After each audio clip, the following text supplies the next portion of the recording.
এই তো গদাই, শুনলাম তোর রেজাল্ট বেরিয়েছে। কি করলি তুই রেজাল্টে?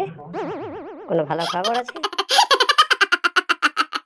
1 নম্বরের জন্য আমি 100 পাইনি মা। এই 1 নম্বর পেলে না একেবারে পুরোপুরি 100 হয়েছে।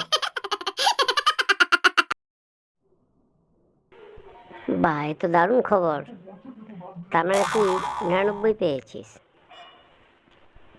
তাই তো? না মানে 1 কম 100 মানে বলছিলাম কি মা, মানে 1 কম 100 মানে হলো আমি ডবল শূন্য পেয়েছি, মানে দুটো শূন্য। আগে 1 লাগিয়ে দিলে 100 হয়ে যেত, নাকি বলো মা? হারাম জাদা, এই তোর 100 নম্বর! 1 কম 100 নাম্বার! বেরো বেরো হারাম জাদা।